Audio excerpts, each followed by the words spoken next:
There's a poem by Longfellow about watching the learned astronomer measuring the stars or something, and he goes out and gazes silently up at the sky. Well, when he gazes silently up at the sky, he sees these little points of light in this blackness.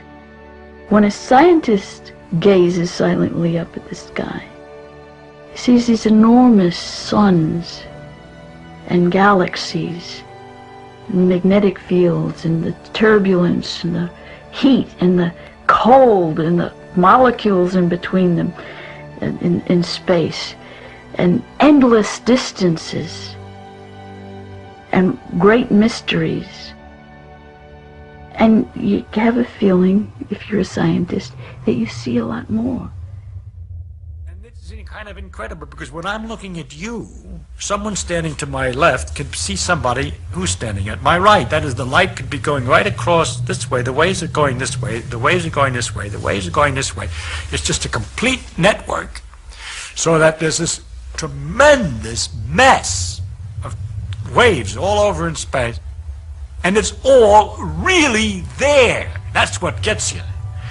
But you got to stop and think about it to really get the pleasure about the complexity, the inconceivable nature of nature. One night I was already asleep, and Richard got permission to wake me up, and I can still remember him at my bed saying, "Joan, I want to show you something wonderful."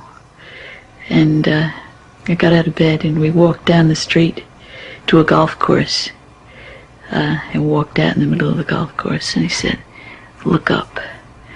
And there in the sky was an aurora, and he told me that it was an aurora and that nobody knew how they were formed.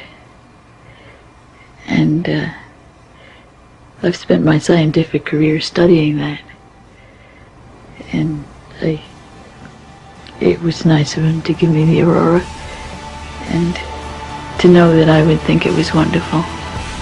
Now I'm going to discuss how we would look for a new law. In general, we look for a new law by the following process. First, we guess it. Then we don't laugh, that's really true. Then we compute the consequences of the guess to see what, if this is right, if this law that we guessed is right, we see what it would imply. And then we compare the computation results to nature.